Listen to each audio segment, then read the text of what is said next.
À la une de l'actualité, les soins après avortement, les cancers gynécologiques, la planification familiale au cœur des 5e journées régionales de gynécologie obstétrique. Obstétriciens, sages-femmes et maïeuticiens sont venus du Niger, du Mali et du Burkina Faso pour ces journées de réflexion et d'échange à Ouagadougou avec en prime des soins de services gynécologiques gratuits aux populations. La 19e édition de la Semaine nationale de la culture, ses innovations majeures et ses grands défis dans ce journal, la grand-messe de la culture nationale qui sera dite à Bobo Dioulasso dans quelques jours veut mettre davantage en valeur le patrimoine national. Les ambassadeurs des régions se donnent toutes les chances de porter haut le flambeau de leur localité. Zoom sur la troupe Yoropo de Dédougou. Également dans ce journal, le scandale de l'empoisonnement de l'ex-agent double russe qui fait toujours des vagues en Europe. La première ministre britannique n'hésite pas à vanter l'unité de ses alliés face à la Russie. Londres, Berlin, Paris et Washington publient un communiqué commun déclarant la responsabilité de Moscou dans cette affaire. Bonjour, merci de nous rejoindre pour les informations de la mi-journée sur la télévision du Burkina de la Petite, à vous qui êtes à table. Cela dit, c'est parti depuis hier 15 mars à Ouagadougou pour les 5e journées régionales de gynécologie obstétrique. La Société des gynécologues obstétriciens du Burkina oriente la réflexion cette année sur les soins après avortement, les cancers gynécologiques et la planification familiale. La rencontre réunit gynécologues obstétriciens, sages-femmes et maïeuticiens du Burkina, du Niger et du Mali. Les populations ont droit à des consultations gynécologiques gratuites. Voyons l'ouverture des journées avec Issaka Ouedraogo et Ismaël Diloma Sirima. La Société de gynécologues et obstétriciens du Burkina a 25 ans cette année. Cet anniversaire coïncide avec les 5e journées régionales de gynécologie obstétrique. Des praticiens venus du Mali, du Niger et du Burkina aborde ainsi des phénomènes d'actualité liés à la santé de la reproduction. Cette année, nous avons mis l'accent sur les soins après avortement parce que l'avortement c'est la 3e cause de décès maternel. Et elle était à l'origine de 25% des décès quand la prise en charge n'était pas totale au Burkina, mais présentement, nous sommes à moins de 10% de décès liés aux complications d'avortement. Ces journées sont aussi l'occasion d'offrir gratuitement des dépistages de cancer du sein et du col de l'utérus. Une offre qui concerne les femmes de la région du centre-ouest et de la boucle du Moun. C'est vraiment eux, les acteurs de la prise en charge de la mère et de l'enfant. Et surtout, c'est à travers eux que repose tout le programme de gratuité des soins pour les femmes enceintes que vous connaissez. Vous comprenez aisément que lorsque 15% des décès maternels sont évités, donc naturellement nous sommes ensemble. Et donc nous soutenons fortement sur plusieurs niveaux la SOGOB. À l'occasion, 26 gynécologues fraîchement sortis de l'école de formation ont été présentés. Une promotion qui viendra renforcer la prise en charge en matière de santé maternelle et néonatale. Les travailleurs de la fonction publique ne sont pas toujours au courant de leurs droits et devoirs dans le processus de réparation en matière de risques professionnels. C'est ce que tente de corriger la Caisse autonome de retraite des fonctionnaires à travers cette formation au profit des gestionnaires des ressources humaines des différents départements ministériels. Ils pourront à leur tour renseigner au quotidien les agents publics de l'État sur la question. Jean Zongo et Estelle Judith Assogba nous en parlent. Compte tenu de leur profil et de leur position qu'ils occupent dans les administrations publiques, les gestionnaires des ressources humaines sont au cœur de la gestion des différentes situations sociales et administratives, raison pour laquelle la CARFO, la Caisse autonome de retraite des fonctionnaires, passe par eux pour accentuer les actions d'information et de sensibilisation à l'endroit de ces assurés sociaux. Et la thématique autour de laquelle sera axé les échanges est la prévention et la réparation des risques professionnels des agents publics de l'État. Nous avons voulu cet atelier pour mieux outiller les gestionnaires des ressources humaines sur ce thème et sensibiliser les agents publics lorsqu'ils ont un accident de travail. Qu'est-ce qu'il faut faire, quelle est la procédure à suivre, quelles sont les pièces à fournir afin qu'on puisse traiter diligemment les dossiers et de façon rapide. La loi portant régime de prévention et de réparation des risques professionnels applicable aux agents de la fonction publique, aux militaires et aux magistrats a pour objectif de protéger les professionnels de l'État contre les maladies et les accidents liés à l'exercice de leur activité professionnelle. 10 ans après la mise en œuvre de cette couverture sociale, la Carrefour note un faible niveau de déclaration des accidents de travail et de maladies professionnelles et cette rencontre est une opportunité pour ses participants de diagnostiquer les difficultés qui entravent le bon fonctionnement de cette procédure et envisager si possible la relecture de cette loi. Je porte à votre connaissance ce communiqué dans la nuit du mercredi 14 au jeudi 15 mars 2018. Le poste forestier de Nassougou, dans la commune de Machiakwali, situé à une centaine de kilomètres de Fada, a été cible d'une attaque armée par une dizaine d'individus armés non encore identifiés. L'attaque a occasionné une perte en vie humaine d'un préposé des eaux et forêts du nom de Soumbaya Jules Yameogo et des dégâts matériels. Le ministre de l'Environnement, de l'Économie verte et du Changement climatique présente ses sincères condoléances à la famille éplorée et porte à la connaissance du public que la levée du corps est prévue pour 15 heures à la morgue de l'hôpital Yalgado Ouedraogo ce vendredi 16 mars, suivi de l'inhumation au cimetière municipal de Gounguin à partir de 16 heures.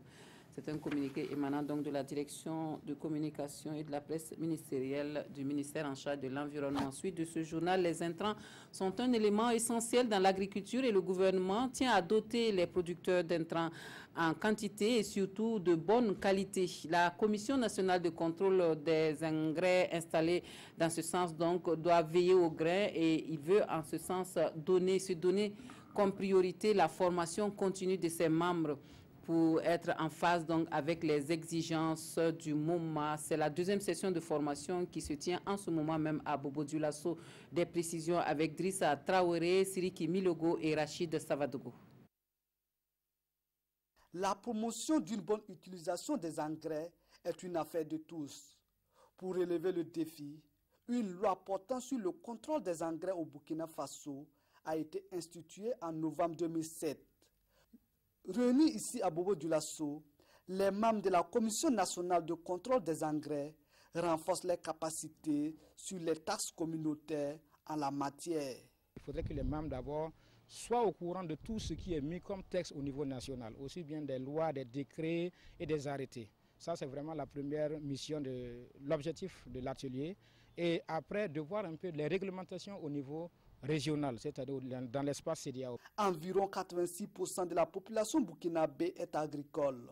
Une agriculture confrontée aux aléas climatiques, marquée par la pauvreté des sols. Il est donc plus que nécessaire d'optimiser l'utilisation d'intrants agricoles. Ces engrais ont été soumis au contrôle par le laboratoire du Bureau national des sols, qui est le laboratoire spécialisé dans le contrôle de la qualité des sols.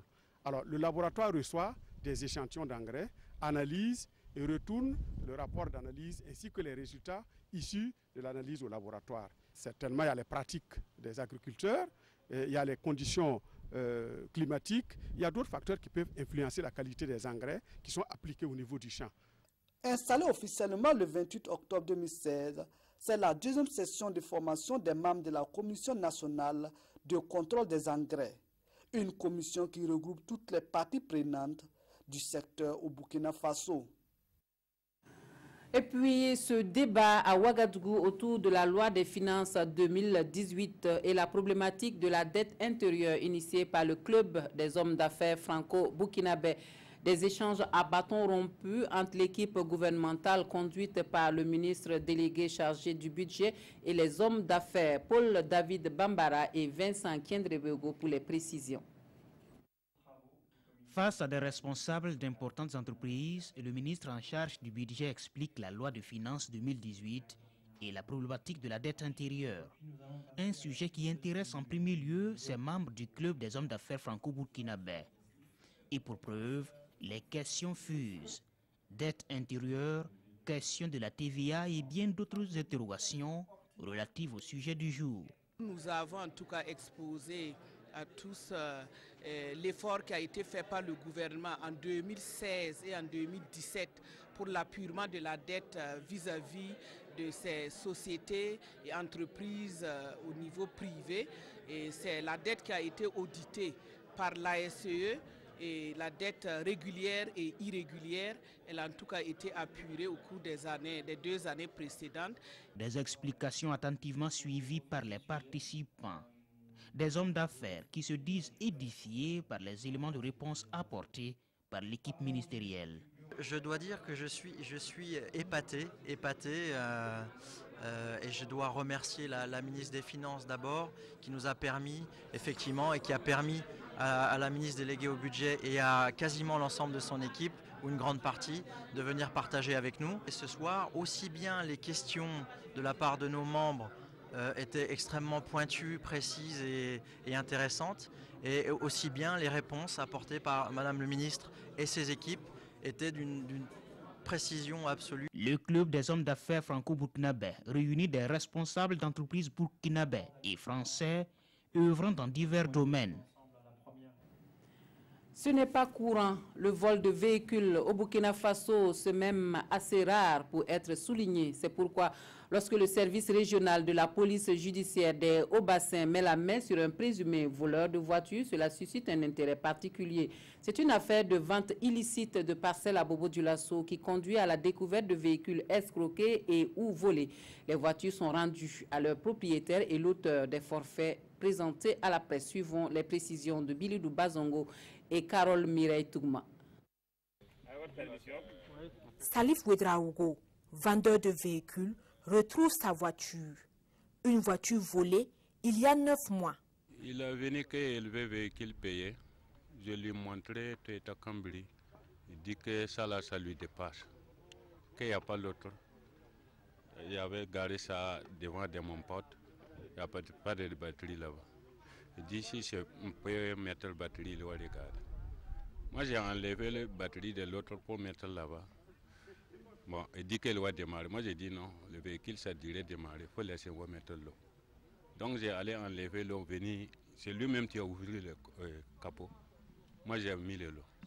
Il a rentré, démarré, accéléré bien. J'ai retourné pour poser les bouillards seulement, c'est fini comme ça. Le présumé auteur de ce forfait, le voici. À son actif, 9 véhicules volés ou escroqués et d'autres chefs d'accusation. Courant août 2017, mon service a reçu une plainte contre un certain nommé SM, 51 ans, pour s'éloigner sur une parcelle où il a réussi la prouesse de vendre la même parcelle à 3 personnes à plus de 4 millions chacune. Naturellement avec des faux documents. Étant en cavale, puisque dès qu'il a senti la Russie, il a pris la fuite.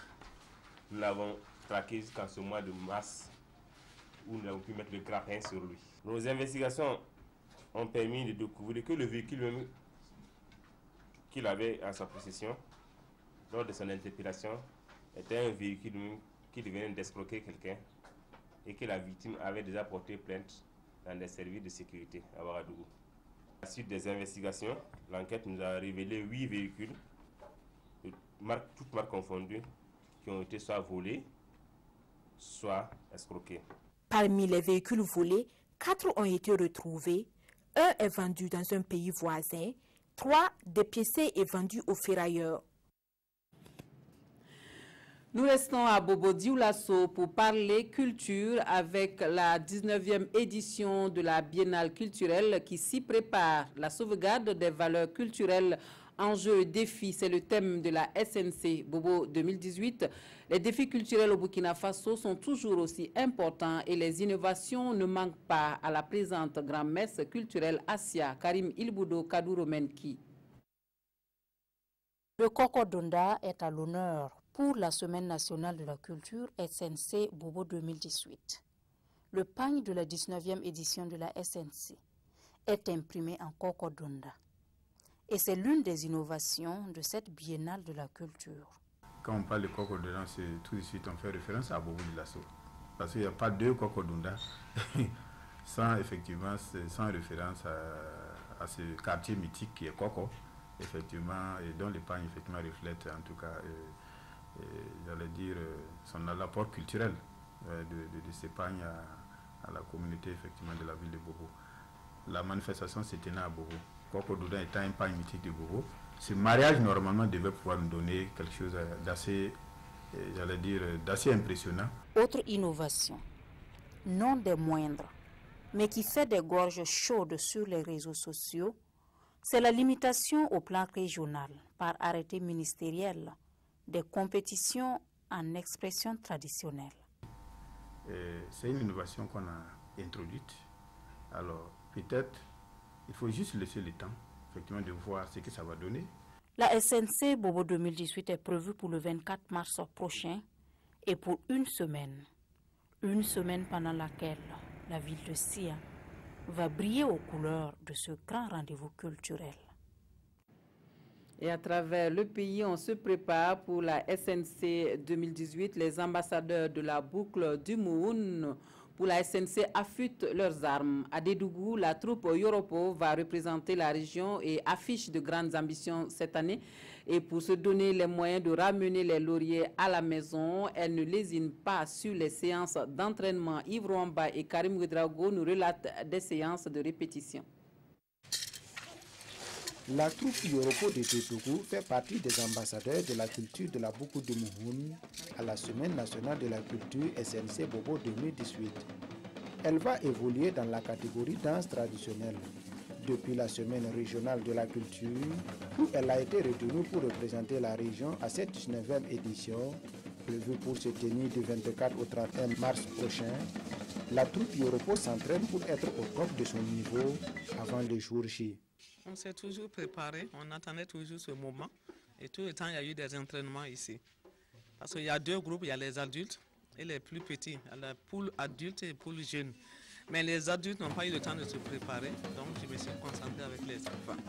On attend le soutien des gens, ils vont nous soutenir pour les accoutrements, les balafons et tous les instruments de musique. Sinon, de notre côté, nous sommes prêts pour partir. La majorité des danseurs de la troupe Yoropo sont des élèves et la date de l'événement inquiète la promotrice. À part cette préoccupation, la troupe Yoropo se dit prête. Ce sont des élèves et la date ne correspond pas au congé réel de Pâques. C'est ça mon inquiétude, sinon il n'y a pas de problème majeur. Non, j'ai confiance aux enfants, ils sont au top. Ils peuvent valablement nous représenter à la SNC 2018 à Bobo. J'ai confiance en eux. Créée en 1994, la troupe Yoropo est à sa deuxième participation à la Semaine nationale de la culture, après celle de 2014 où elle a remporté le 4e prix dans la catégorie danse traditionnelle. À l'étranger, Londres, Berlin, Paris et Washington publient un communiqué commun dans lequel la responsabilité de Moscou est reconnue dans l'affaire dite d'empoisonnement de l'ex-agent double russe en Angleterre. Moscou rejette les accusations et annonce des représailles. Theresa May, en visite au lieu du drame, vante l'unité de ses alliés face à la Russie. Rien ne va plus depuis que l'ex-espion russe Sergueï Skripal, ici à l'image, a été empoisonné en Angleterre. Les alliés occidentaux ont dénoncé d'une même voix la responsabilité de Moscou, la seule explication plausible à cette affaire selon eux. Interrogé jeudi pour savoir si Vladimir Poutine était derrière tout ça, voilà ce que Donald Trump a répondu. J'ai parlé avec la première ministre britannique. C'est une situation très triste. On dirait que les Russes sont derrière ça. Et c'est quelque chose qui ne devrait jamais arriver. On prend ça très au sérieux, comme beaucoup d'autres personnes. La Russie rejette en bloc les accusations et s'apprête à réagir aux mesures de représailles prises contre elle par le Royaume-Uni. Je pense que cette histoire reflète de manière évidente le désespoir actuel dans lequel se trouve la Grande-Bretagne. Ils sont dans une situation où ils ne peuvent pas tenir les promesses qu'ils ont faites à leur population concernant leur sortie de l'Union européenne. Nous allons répondre à ça très vite, je vous le garantis. Le président Poutine a réuni jeudi son Conseil de sécurité nationale pour discuter des tensions avec la Grande-Bretagne.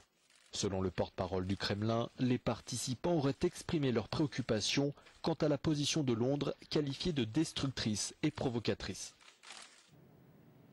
Et pour finir, Ali, dans les quotidiens burkinabés, la lutte contre le grand banditisme et le terrorisme, les parutions de ce jour évoquent un vol de type nouveau au Burkina, celui de véhicules. Les journaux reviennent également sur les exploits de la force Barkhane au Mali. La revue de presse avec Touaboum Evelyne Dabiri.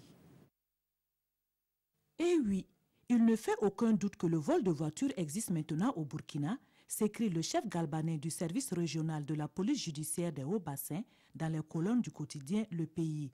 En effet, rapporte l'Express du Faso, un quinquagénaire a été épinglé par la police judiciaire et présenté à la presse à Bobo-Dioulasso pour vol de 9 voitures. Cet individu opère principalement dans les villes de Bobo-Dioulasso, de Ouagadougou et au Mali, explique ce journal. Mais comment les policiers ont-ils pu alpaguer le délinquant? Sidoya relate les faits. Tout est parti d'une plainte pour stélionnat dans une affaire de parcelles où le malfrat a vendu une même parcelle successivement à 3 individus.